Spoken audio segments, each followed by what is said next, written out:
nosotros, la Iglesia de Cristo, tenemos que empezar a orarle al Señor, no solamente para pedirle a Dios que de alguna u otra manera pueda llegar a esos niños, sino que nuestra oración tiene que ser: Señor, dame a mí las herramientas, los recursos necesarios para yo poder llegar a esos niños o a la familia, y de manera preventiva buscar la forma de que estos niños no sean maltratados. Porque es muy triste, mi amado, que empezando en la vida lo que tengas que conocer sea sufrimiento, dolor, desprecio, maltrato, negligencia. Y yo creo que la Iglesia de Cristo tiene los recursos, tiene el Espíritu Santo, tiene la palabra viva de Dios, y la palabra del Señor es el consejo de la boca de Dios, para poder entonces ministrar de manera sabia a esos hogares que están pasando por esos maltratos, o que esos padres están siendo negligentes. Buscar la manera con sabiduría para poder restaurar a esos padres y para que estos niños no sufran en la vida. Cuando la iglesia asimile ese llamado, el llamado de Dios de restaurar las familias, porque hay generaciones que vienen de camino, que vienen creciendo, que entonces, como no son respetados en cuanto a su dignidad se refiere como seres humanos, ellos van creciendo y no van a respetar a su otro ser humano, no van a respetar a su prójimo. Por lo tanto, se convierten en lo que vemos hoy en día, que pueden ser criminales, pueden ser personas que la vida les pasa y realmente ellos no ven un propósito de vida, porque ellos dicen: es que la vida ha sido tan mala conmigo. Y créanme que cuando una persona dice: yo no creo en Dios y Dios es lo más malo que existe, cuando usted escucha esa expresión, no vea simplemente lo que hay exterior o superficialmente en esa persona, vea en su interior, conozca su historia, porque para que una persona diga en su adultez: yo no creo en Dios o Dios ha sido muy malo conmigo, es porque esa persona ha sufrido en la vida. Son esos niños que van creciendo, que en medio de ese sufrimiento ven la vida que ha sido tan mala, ven a Dios que también ha sido muy malo. Y dicen: ¿dónde estaba Dios cuando a mí me violaron? ¿Dónde estaba Dios cuando a mí me maltrataron? ¿Dónde estaba Dios cuando a mí me quemaron? ¿Dónde estaba Dios? Y déjeme decirle que nosotros somos la manifestación de Dios en la tierra. Entonces la pregunta de estos niños son válidas. ¿Dónde estaba Dios? ¿Dónde estaba la iglesia? Porque la iglesia se convierte en el vocero. De hecho, no se convierte, es la identidad de la iglesia. Es el vocero de Dios. Lleva la imagen de Dios.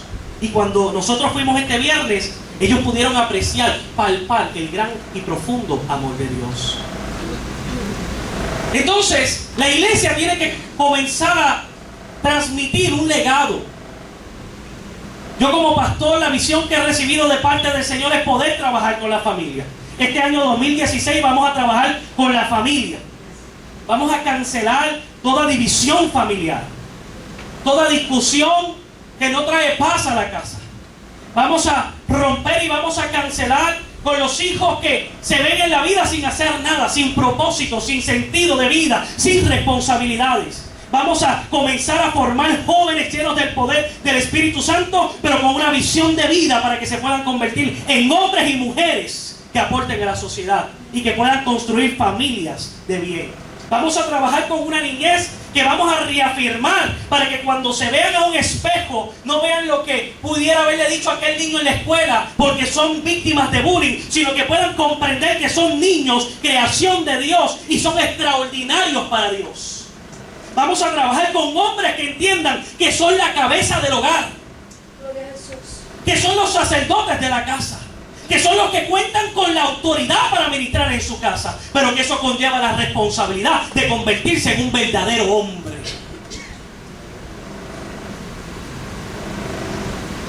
Porque hombre no es el que se da 3 patadas y 3 puños en el pecho,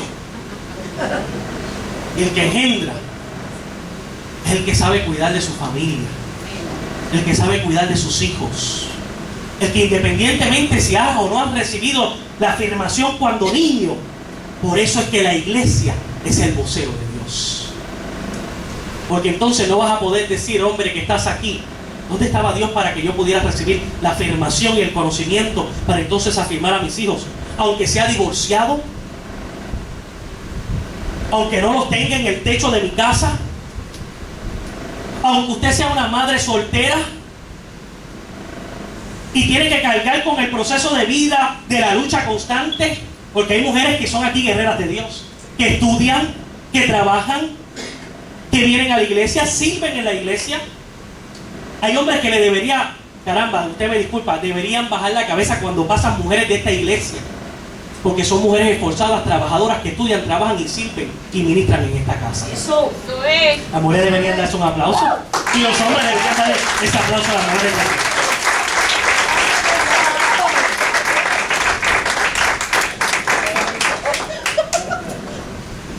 Pero imagínense, a veces yo veo gente, ay, me levanté ahora, no voy a seguir con el mensaje de la semana pasada, se me va el día, no hago nada.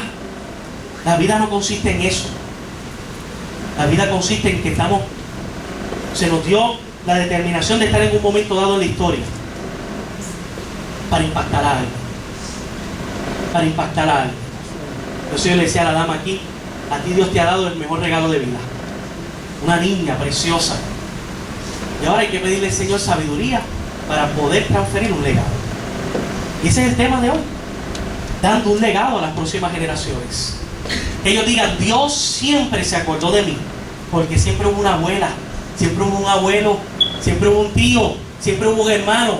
Alguien, no importa. Porque en los tiempos que vivimos no vemos las mismas familias que se ven en las telenovelas o en las películas. Papá, mamá, hermano, hijo. No. Las familias están compuestas a veces por mamá e hijos, o simplemente esposo y esposa porque no tienen niños en el momento, o mamá y los hijos, pero son familia y tienen la misma dignidad y la misma constitución dada por Dios. Son familia. Pero independientemente de lo que pudo haber sucedido en el pasado, de los acontecimientos, cómo te hayan marcado, para eso tú estás aquí, para ser sanado por Dios y convertirte en el instrumento que tienes que comenzar a dejar un legado sobre tu próxima generación.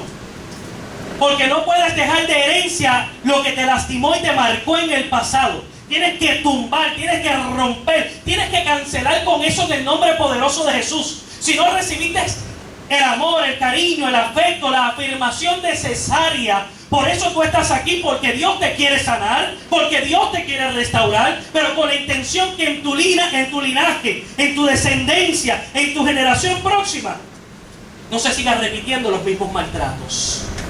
No se deje un legado totalmente incorrecto, sino un legado de sanidad, un legado de afirmación, de amor y de propósito para la vida de nuestras generaciones. Si te ha tocado criar a tus nietos, pues entonces tú vas a asumir la responsabilidad y vas a decir, Señor, los padres por alguna u otra razón de la vida no están atendiéndolos, pero a mí me ha tocado y yo voy a asumir esta posición porque yo quiero dejar un legado para ellos. No sé si usted ha tenido la oportunidad de ver la carrera de relevos. Aquellos que sean deportistas o les gusta el deporte. Pero en la carrera de relevos sale este atleta y va con el propósito porque anda con el cilindro, con la estafeta, o en otros casos le llaman el testimonio. Y va corriendo este atleta, pero hay uno más adelante en un lugar indicado de la pista, esperando en su posición. Está esperando ya posicionado. Él no está simplemente mirando si viene la persona. Tan pronto aquel atleta que viene corriendo con el testimonio lo puede visualizar el que está esperando para relevar.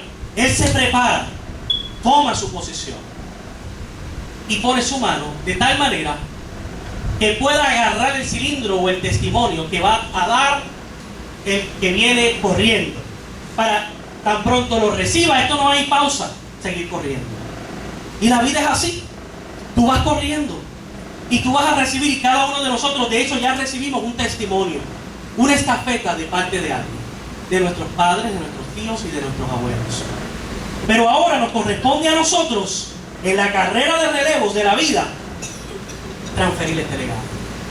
La pregunta es, ¿qué estamos transfiriendo a nuestras próximas generaciones? Hazte la pregunta. ¿Qué estamos transfiriendo? ¿Estamos sacando el tiempo para transferir esto? el amor, el cariño, la sanidad y la restauración? ¿O sencillamente estamos ignorando el problema? Estamos ignorando el asunto. Y llega entonces la vida, y entonces llega el niño, se convierte en adulto y le tiene que preguntar al viejo o a la vieja en la casa: ¿por qué tú nunca me dijiste que me amabas? ¿Por qué nunca me dijiste que me querías? ¿Por qué nunca recibí una palabra de afirmación? Porque esa persona no se atrevió en la carrera de relevo dar el testimonio, dar un legado. Entonces, como no recibimos esa afirmación, nos convertimos en los incapacitados emocionales. Disculpe la expresión.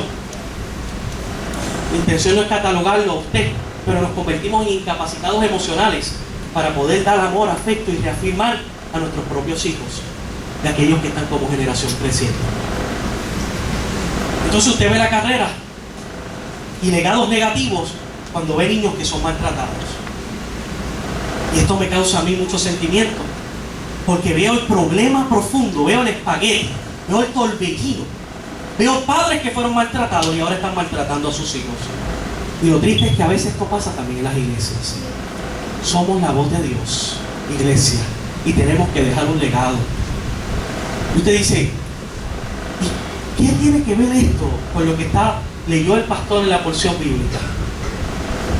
Mi amado, es que yo estoy viendo en la porción que leímos un hombre, un carcelero, que se iba a quitar la vida porque Pablo y Silas empezaron a cantar, estaban llenos de alegría y de gozo. Yo me imagino, imagínense en el calabozo más profundo, más oscuro, Pablo y Silas, que están presos por predicar el evangelio, empiezan a cantar: Cristo en la Navidad, se engañó, cabeza de Jesucristo. Y yo me lo imagino yo cantando: fiestas de fin de año, en cada lugar nunca piensa Cristo. Ayúdeme. En cada lugar, en cada lugar nunca piensa Cristo en la Navidad. Qué bueno, me gusta el vacilón a ustedes. Mire, ¿y sabe lo que pasó en ese calabozo tenebroso donde habían ratas, cucarachas y todos esos asuntos? ¿Sabe lo que sucedió? El lugar tembló. La presencia de Dios llegó a aquel lugar. Y aquel hombre que se iba a quitar la vida, porque como costumbre romana, aquel soldado, si algún preso que estaba en su custodia se iba, ¿verdad?, se escapaba, el soldado tenía que pagar con su propia vida. Y aquel hombre desenvainó su espada y se iba a quitar la vida.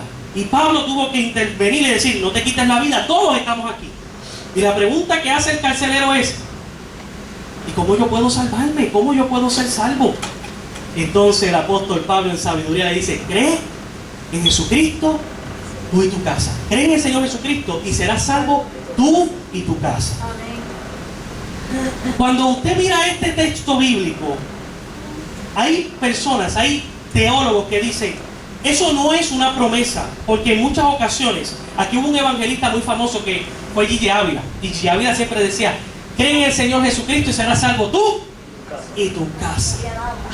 Y alaba y sonríe que Cristo te ama. Y ese fue el eslogan de Gigi Ávila. Y en un tiempo, las personas que estudian la Biblia dijeron: eso no es una promesa. Y ciertamente yo no vengo a decirte que es una promesa, pero hay unos principios que yo veo en esta porción bíblica que a mí me dejaron loco. Y yo dije: es que esto es lo que se necesita en este tiempo. Que en medio de la crisis, que en medio del dolor que tú sientes porque te dejaron ese mismo legado, tú puedas llegar a la iglesia que tiene el gozo.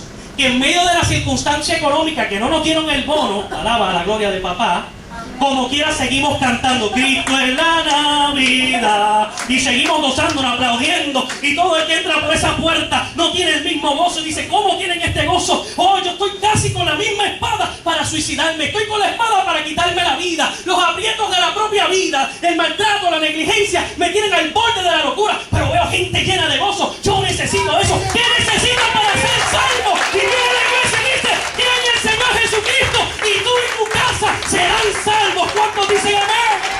¡Aleluya! ¡Gloria a Dios! Eso es lo que necesitan las familias de Puerto Rico, que la iglesia despierte y comience a manifestar el gozo que siente en su interior. Empieza a cantar, no importa sea la situación. El vecino te va a ver y va a decir, pero no tiene comida. Los hijos se fueron de la casa. Están pasando por la crisis más difícil, pero usted sigue cantando. Y mientras usted cante, hay un vecino en el cuarto, en el calabozo más profundo, en su interior, en sus pensamientos, en sus emociones, llorando, preguntándose por qué está pasándome esto.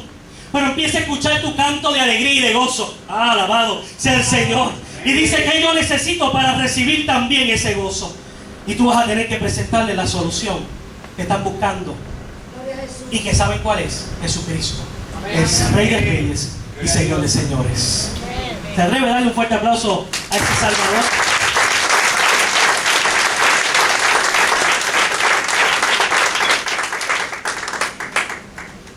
Por eso no podemos perder la oportunidad de transmitir el gozo, la alegría, el gozo genuino y original que brinda Cristo. Porque tu gozo es el testimonio de tu salvación. Repito eso. El gozo es el testimonio de tu salvación. Gloria a Dios. A veces veo personas buscando, llegan a la iglesia, Dios los bendice, los restaura, los alimenta, los pone gorditos y colorados. Y de repente van al mundo buscando. ¿Qué estás buscando en el mundo? Lo que no te hacía feliz. Amén. Si el verdadero gozo está en Cristo Jesús. Si la gente que te ve dice, wow, qué cambiado, qué transformada tú estás, pues no existe razón ni motivo por qué pensar en que tengas que volver nuevamente a buscar en lo que el diablo te está ofreciendo, en lo que el enemigo te ha creado como trampa. Y lo triste y lo lamentable es que cuando nos enamoramos del mundo nuevamente, la gente nos dice, cuidado, cuidado, viene el profeta, recibes la palabra, pero estás ciego o ciega.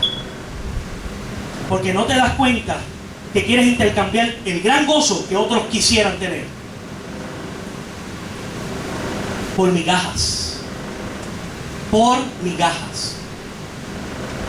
No podemos despreciar lo que Dios ha puesto en nuestra mesa para alimentarnos. Porque los alimentos de los hijos es de los hijos. No se los deja a otros cuando el Padre sacrificó a su Hijo para darte alimento a la mesa. Seamos agradecidos. Cantemos a Dios. Lleguemos con alegría. Lleguemos con gozo. Porque otros quisieran tu lugar sentados a la mesa de Dios. Quisieran comer del alimento que tú estás comiendo en esta mañana. Este alimento espiritual. Quisieran cantar como tú estás cantando. Quisieran estar en el ambiente como el hijo pródigo. El hijo pródigo estaba comiendo algarrobas. Y de repente entró él y dijo, en casa de mi padre alimento hay. Es más, hasta aún los siervos, los esclavos de mi padre, viven en armonía, en familia. Este ambiente no está en el mundo. Este ambiente que hoy estamos recibiendo, esta atmósfera, no se ve en la calle. Vamos a cuidarlo. Ámalo. No permitas que las cosas del engaño del mundo trastoquen tu visión y te quedes ciego o ciega y desprecies el alimento del Padre. Conviértete en aquel que necesita sentarse a la mesa, comer con el Maestro y ser alimentado. Porque en la medida que caminemos, otros caminarán y nos seguirán a nosotros. Y usted dirá, ¿por dónde va el pastor? Es que si te das cuenta, el carcelero, cuando recibe el mensaje de salvación, no se lo queda para él. ¿A dónde lo llevó? A su casa. Y en su casa, dice la Biblia, todos creyeron. Y si tú lees conmigo en el versículo, vaya conmigo rápido.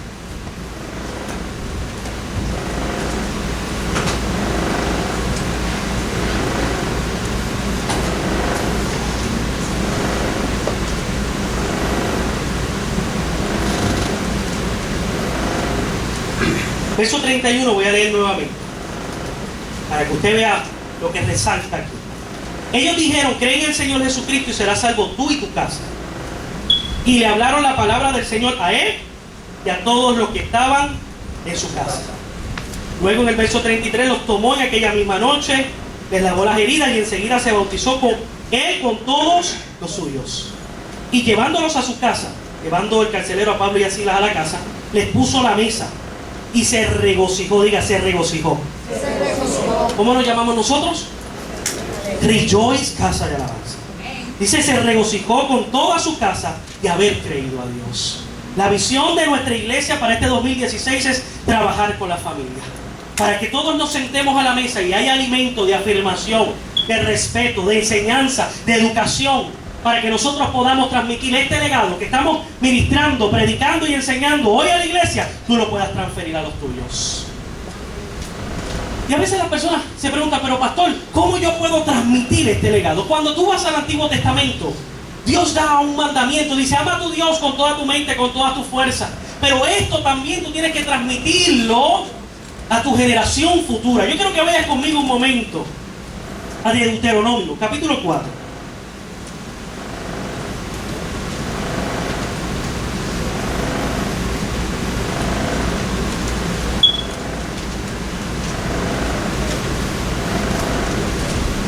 Disculpen, capítulo 6.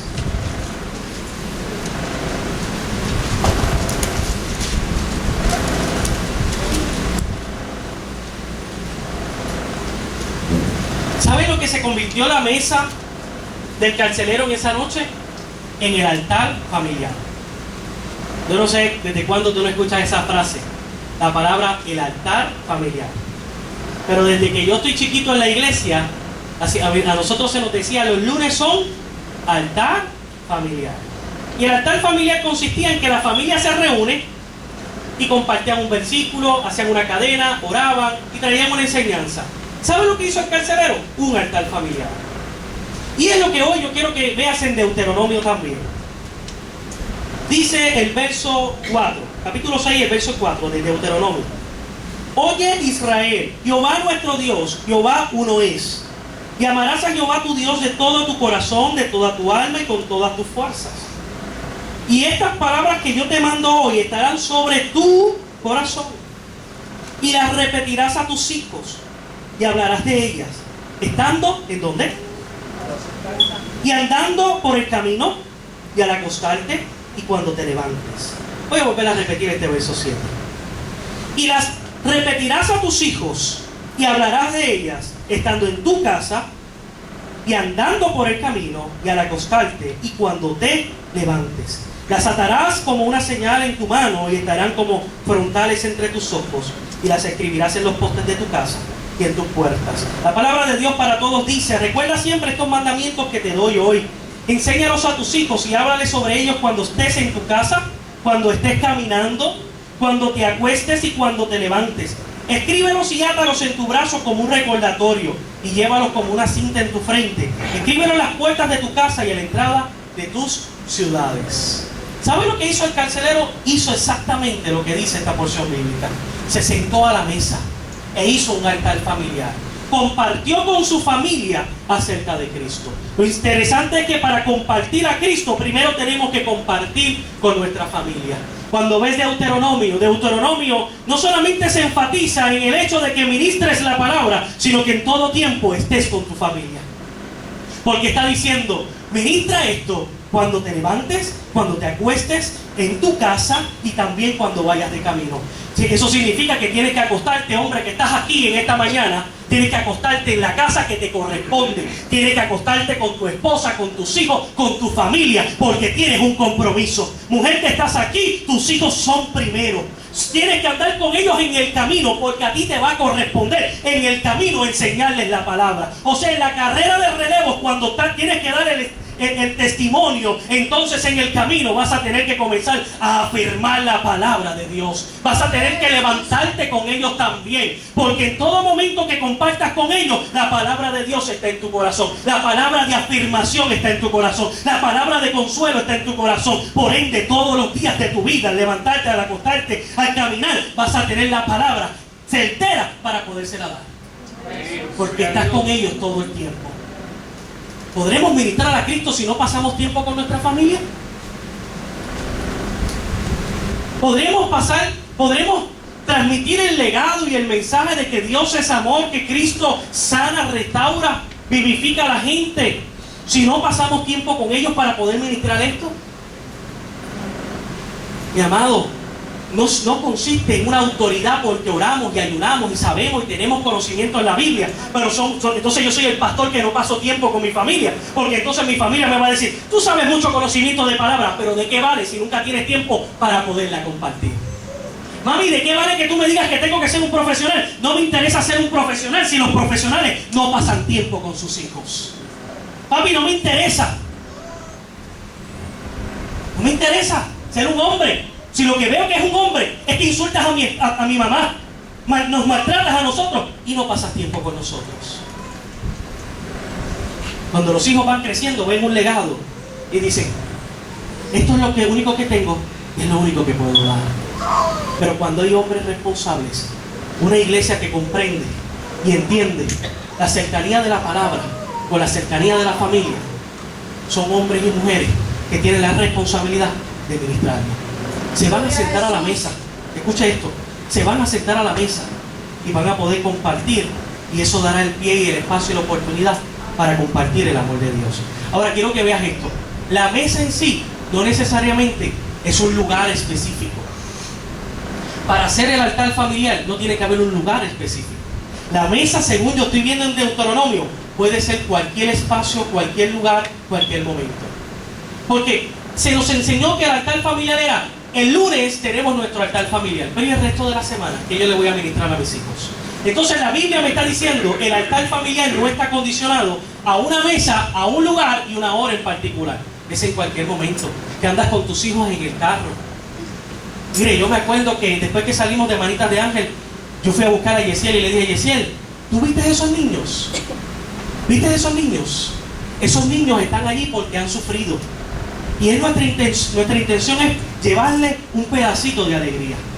Y yo le pregunto, y según su capacidad, ¿verdad?, de acuerdo a su edad, vamos integrándonos, ¿verdad? Y nos vamos conversando. Y sí, bueno, pero yo estaba pendiente de los juguetes de ellos. Recuerdo, ¿verdad? A ellos. Pero comprendiste el interés que teníamos, ¿cierto? Sí, estos niños están pasando por un sufrimiento. Y el carro se convirtió en mi altar familiar. Que tu carro se convierte en tu altar familiar. Porque quizás en el desayuno no tuviste tiempo, en el embeleco, en el revolú, en el de todos los días, ir para la escuela. Pero hay un tapón que te va a coger en la mañana con tus hijos. Y ahí es el lugar. Y tú dices: Dios mío, Señor, necesito tener la intención de afirmar a mis hijos. Pero es que no lo hicieron conmigo. ¿Qué palabras yo puedo usar? Simplemente dile que los amas. Aprovecha el tapón de la mañana. Aprovecha el tapón de las 4 de la tarde. Aprovecha el tiempo que sea. Simplemente dile que les amas. Afírmalos. Dile que Dios dio un regalo de vida, como le decía yo a ellos. Algo tan hermoso,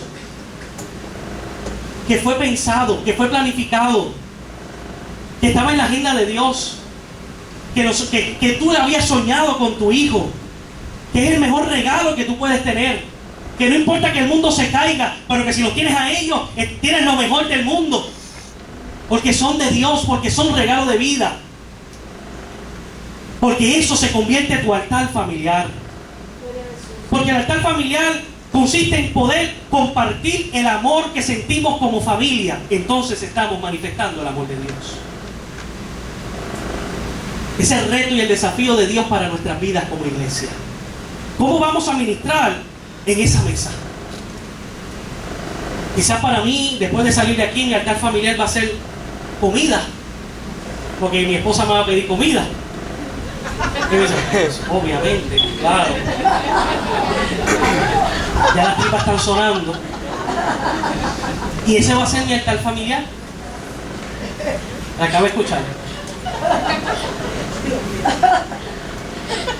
Y ese se va a convertir en mi altar familiar.